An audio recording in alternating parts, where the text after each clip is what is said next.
मनोज के हाथों फिर से हारी हुई दोनों चुड़ैलें पेड़ पर बैठी हुई थी। छोटी चुड़ैल गाना गा रही थी।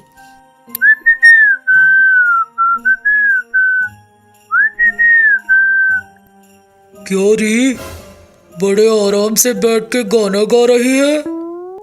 तो क्या करूं दीदी, वो मनोज का बच्चा हमारे हर प्लान को चौपट कर रहा है। हाँ, उससे बदला लेने का समय आ गया है छोटी। कैसे दीदी? वो मनोज गांव वालों के लिए एक बैंक बनवा रहा है। हमने अगर उस बैंक से सारे पैसे चोरी कर लिए तो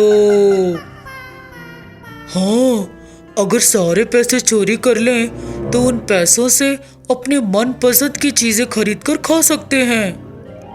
बस इतना ही नहीं, गांव में बैंक लगाकर उसी ने चोरी भी करवाई है ये समझकर उसे जेल में डाल देंगे। तब हमारे सामने कोई अड़चन नहीं रहेगी। एक तीर से दो शिकार हो जाएंगे। उस रात दोनों मनोज की वजह से लगे नए बैंक में चोरी करने पहुंची।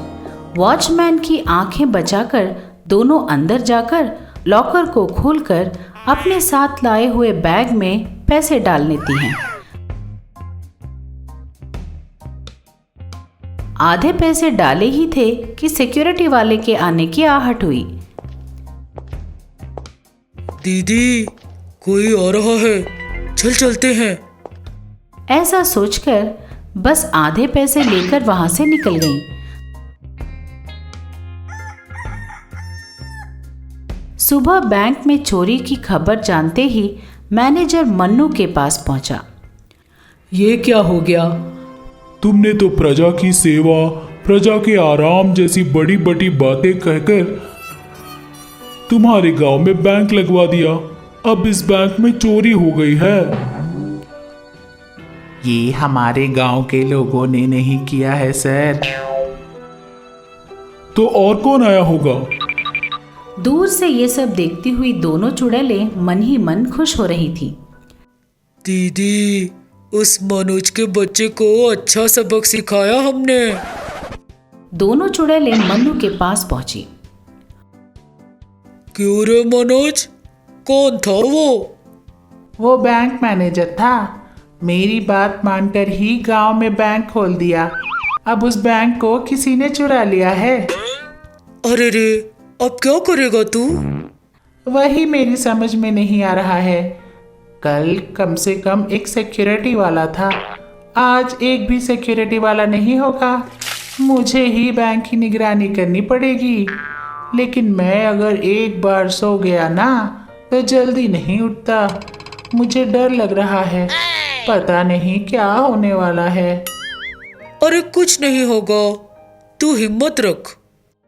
उस रात केवल मनोज ही बैंक के बाहर अकेला सोया हुआ था।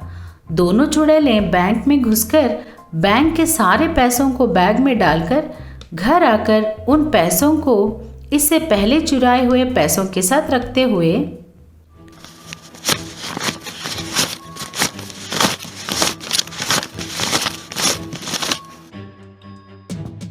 पीछे मनोज, बैंक मैनेजर दोनों खड़े थे। मैं जानता हूँ कि तुमने ही उस बैंक में चोरी की है। तुम्हें पकड़वाने के लिए ही तुमसे झूठ बोला था कि आज सिक्योरिटी वाले नहीं होंगे। इतने दूर मैंने तुम्हारा पीछा किया। चुपचाप उन सारे पैसों को वही छोड़कर भाग जाओ, वरना जानते हो ना मैं क्या करूँगा। हाँ, उन पैसों को वहीं छोड़कर दोनों चुड़ैलें वहां से भाग गईं।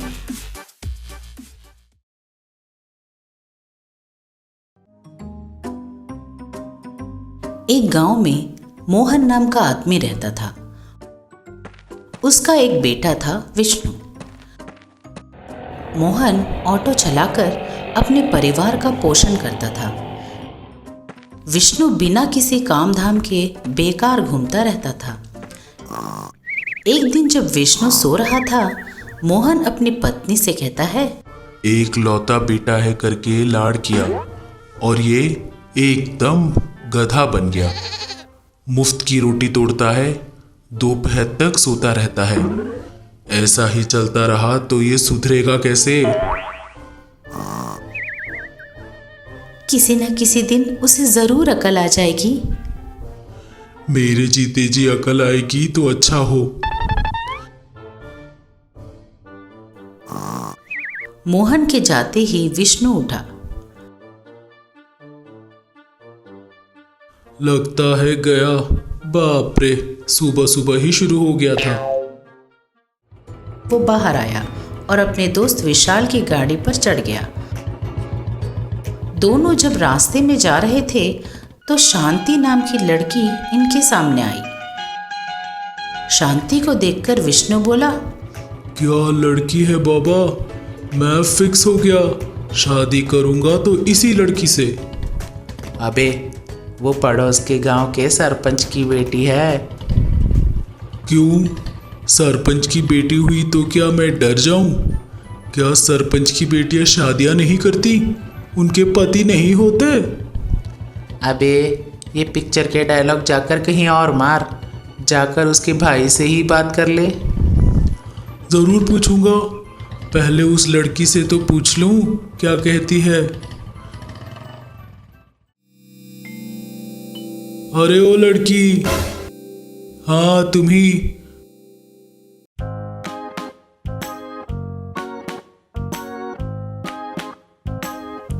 क्या बात है? मेरा परिवार बहुत संस्कारी है, इस तरह रास्ते में क्यों रोका? तो क्या हमारा परिवार के कोई संस्कार नहीं? हमारा परिवार भी संस्कारी है। क्या काम है, बोलो। तुम्हें देखते ही मैं फ्लैट हो गया। अरे रे, कहीं चोट तो नहीं लगी? फ्लैट होने का मतलब प्यार में पड़ जाना। तुम हाँ बोलो तो तुमसे अभी शादी कर लूं। मैंने अपने पिता को वचन दिया है कि उनके पसंद के लड़के से ही शादी करूंगी। तुम्हें कुछ बोलना हो या पूछना हो तो सीधे उनसे ही बात करो। तो फिर मैं अभी जाकर ससुर जी से मिलकर आता हूँ।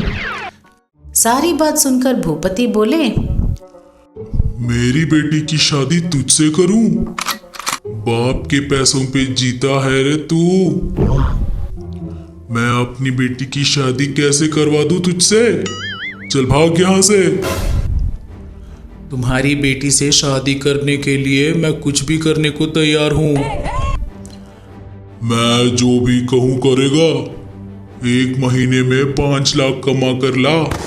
मेरी बेटी की शादी तुझसे करवा दूंगा।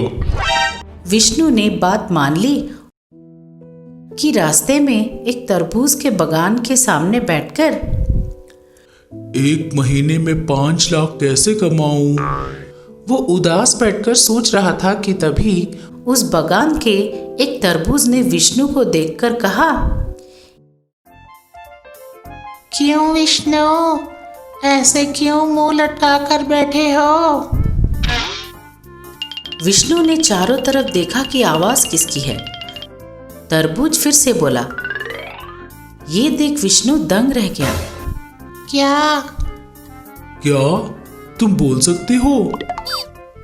कैसा सवाल है? तुमने अभी देखा ना। वो सब छोड़ो, बताओ क्या बात है? विष्णु ने सारी बात बताई। सारी बात सुनकर तरबूज बोला, ठीक है, जैसा मैं कहूँ वैसा ही करो। अपने पिता के ऑटो को मेरे आकार में बदल कर चलाओ। ऐसे कैसे बदल दूं? मुझे ले जाकर उस ऑटो में रखो, वही बदल जाएगा।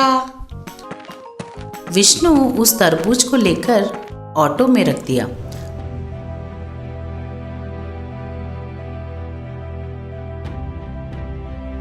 पलक झपकते ही वो ऑटो तरबूज के आकार में बदल गया। अब इसे चलाओ, सब लोग तुम्हारा ही ऑटो चढ़ेंगे। वो सब तो ठीक है, लेकिन इस ऑटो को चलाकर 1 महीने में 5 लाख कैसे कमाऊं? अब तुझे देखकर बाकी ऑटो वाले भी उनके ऑटो को तेरे ऑटो जैसा बनाने के लिए पूछेंगे।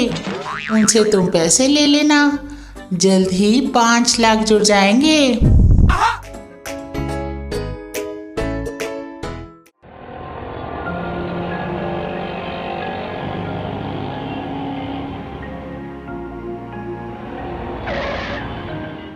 सब लोग वही ऑटो चढ़ रहे थे। इस ऑटो को देखकर बाकी के ऑटो वाले भी विष्णु के पास जाकर, ओ भाई, मेरे ऑटो को भी तरबूज के आकार का बना दे, खर्चा कितना भी हो परवाह नहीं।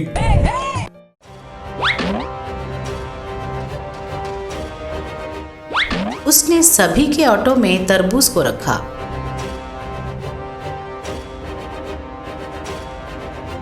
और उन्हें भी तरबूज के आकार का बना दिया।